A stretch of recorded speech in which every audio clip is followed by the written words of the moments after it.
Abraham, homme de foi, reçoit l'ordre divin de sacrifier son fils Isaac. Fidèle, il obéit, mais Dieu intervient à la dernière minute, fournissant un bélier en sacrifice. Cette épreuve renforce la promesse de Dieu envers Abraham. Abonne-toi et like pour découvrir plus d'histoires inspirantes. Le ciel était d'un bleu pur, l'air calme et lourd du désert. Abraham vivait paisiblement avec sa famille dans la ville d'Ur, au sud de la Mésopotamie, un lieu prospère, au cœur d'une civilisation florissante. Mais un jour, un appel inattendu bouleversa sa vie. Un appel venu de Dieu. Va-t'en de ton pays, de ta patrie, et de la maison de ton père, vers le pays que je te montrerai, dit la voix divine qui brisa le silence. Abraham n'était qu'un homme parmi d'autres dans ce vaste monde, mais Dieu le choisit pour accomplir une mission extraordinaire. Le Seigneur lui promit de faire de lui une grande nation et de bénir toutes les familles de la terre par sa descendance. Abraham, sans hésiter, obéit à l'appel de Dieu. Bien que tout fût incertain de sa terre natale, sa famille, sa maison, il savait au fond de son cœur que l'appel qu'il venait de recevoir était divin. Il prit sa femme Saraï, son neveu Lot, et tout ce qu'il possédait, et se mit en route, vers un pays qu'il n'avait jamais vu, guidé uniquement par la promesse d'un avenir qu'il ne pouvait encore comprendre. Cela requérait une foi profonde, une foi qui allait être mise à l'épreuve tout au long de son voyage. Le peuple d'Ur connaissait la richesse et la stabilité, mais Abraham, obéissant sans condition, choisit de quitter ce confort pour suivre la voie incertaine que Dieu lui montrait. Il ne connaissait pas l'endroit où il allait, ni la forme que prendrait sa vie future, mais il choisit d'écouter Dieu. Après plusieurs années d'errance dans le pays de Canaan, Abraham se retrouva seul, sans enfant, et se demanda si la promesse de Dieu allait vraiment se réaliser. Il vieillissait, et Saraï, sa femme, était stérile. Comment une grande nation pourrait-elle naître d'un homme sans héritier, d'une femme sans enfant? Ces questions traversaient son esprit, mais il s'efforçait de garder sa foi intacte.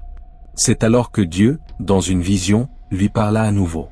« Ne crains pas, Abraham, je suis ton bouclier. Ta récompense sera très grande. » Mais Abraham répondit, « Seigneur, que me donneras-tu, puisque je n'ai pas d'enfant ?» Il lui expliqua que son héritier serait probablement Élisère de Damas, son serviteur, car il n'avait pas de fils.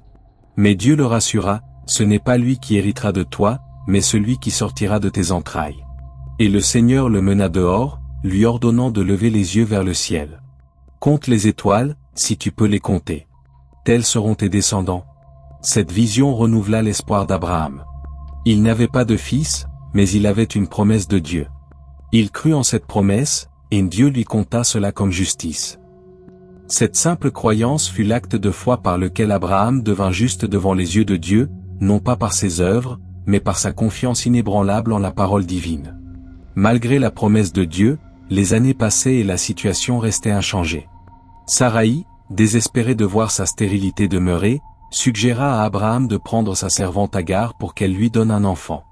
Peut-être que c'est par elle que Dieu veut réaliser sa promesse, se dit-elle. Abraham, bien que profondément troublé, accepta la proposition de sa femme. Agar donna naissance à un fils, Ismaël, et Abraham se réjouit de cet enfant. Mais cette décision, loin d'être une bénédiction, apporta des tensions au sein de la famille. Saraï se sentit humiliée, jalouse, et l'atmosphère familiale se détériora. Abraham se retrouva dans une situation difficile, tiraillé entre la promesse divine et la réalité humaine de ses choix. Un jour, Dieu parla à Abraham et lui rappela, « Ce n'est pas par Agar et Ismaël que je remplirai ma promesse, mais par ta femme Saraï, elle te donnera un fils. » Abraham, bien qu'étonné et incrédule face à cette promesse, accepta de nouveau de faire confiance à Dieu. L'incompréhension et le doute n'effacèrent pas sa foi. Dieu lui renouvela alors la promesse, et changea même le nom de Saraï en Sarah, marquant ainsi le début d'un miracle. Cette situation démontre la lutte intérieure d'Abraham, tiraillé entre la solution humaine et la confiance dans les promesses divines. Bien que l'attente fût longue et difficile, Abraham continua à croire que Dieu accomplirait ce qu'il avait dit. La foi d'Abraham n'était pas parfaite, mais elle était sincère et grandissante. Le soleil se levait à peine sur les montagnes de Moria, et Abraham, âgé maintenant de plus de 100 ans, regardait le paysage avec une inquiétude silencieuse. Cette fois, l'épreuve qu'il allait affronter ne ressemblait à aucune autre. Il n'était plus simplement un homme qui attendait des promesses, il était sur le point d'être confronté à une demande divine qui allait mettre à l'épreuve les fondements même de sa foi. Il se trouvait à un carrefour décisif de sa vie, et ce chemin, il ne le parcourait pas seul. Isaac, son fils bien-aimé, marchait à ses côtés, sans savoir ce qui l'attendait. Un matin, alors qu'Abraham se reposait sous un arbre, Dieu l'appela. La voix, ferme et claire, brisa le silence de son cœur. « Abraham !» Il répondit aussitôt, « Me voici, Seigneur. » Mais ce que Dieu lui demanda ensuite était au-delà de tout ce qu'Abraham aurait pu imaginer. « Prends ton fils, ton unique, celui que tu aimes, Isaac, et va-t'en au pays de Moria.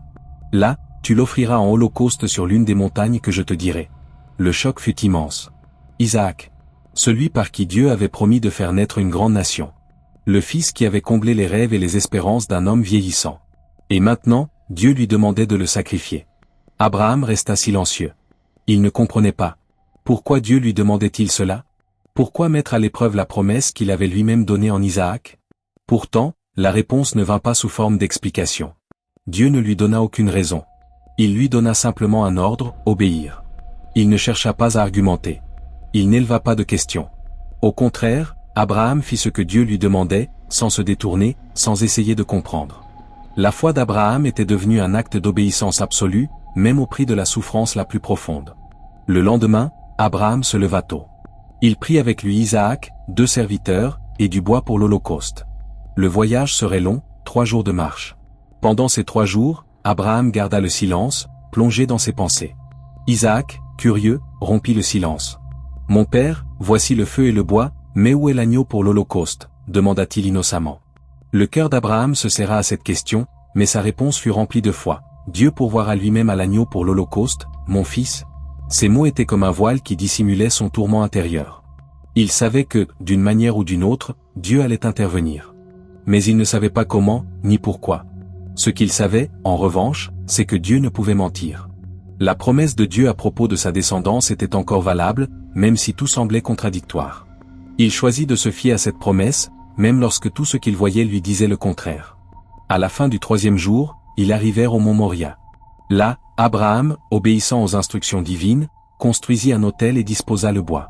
Puis il attacha Isaac et le plaça sur l'autel, prêt à accomplir ce que Dieu lui avait demandé. Le poignard était en main, la décision déjà prise dans son cœur. Tout semblait suspendu, comme si le ciel lui-même retenait son souffle. Alors qu'Abraham leva la main pour frapper son fils, un cri retentit, un cri venant du ciel. « Abraham! Abraham !» Il s'arrêta net, son cœur battant à tout rompre. Une voix familière, pleine de puissance, lui dit, « Ne porte pas la main sur l'enfant, et ne lui fais rien. Maintenant, je sais que tu crains Dieu, puisque tu n'as pas épargné ton fils, ton unique. » Abraham baissa lentement la main. Il regarda autour de lui, dans un buisson, il aperçut un bélier pris par les cornes. Dieu avait pourvu à l'agneau du sacrifice. Le bélier fut offert en holocauste à la place de son fils. Le soulagement envahit le cœur d'Abraham, et une joie profonde remplaça la douleur du moment précédent.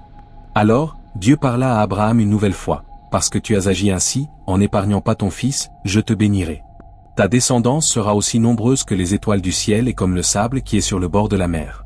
Tes descendants posséderont la porte de leurs ennemis, et toutes les nations de la terre seront bénies en ta descendance, parce que tu as obéi à ma voix. » Le cœur d'Abraham débordait de reconnaissance. À travers cette épreuve, il avait découvert une dimension plus profonde de la foi.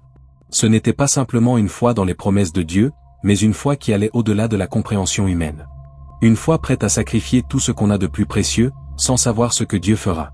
Mais Abraham savait maintenant que Dieu ne demanderait jamais un sacrifice sans en donner un plus grand retour.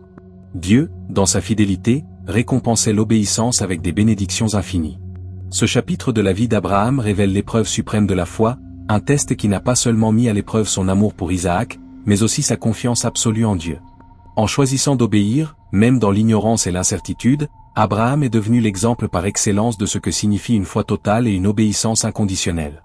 Grâce à cette épreuve, Abraham devint le père de la foi, et sa promesse fut renouvelée, bénissant ainsi toutes les générations à venir. Amen.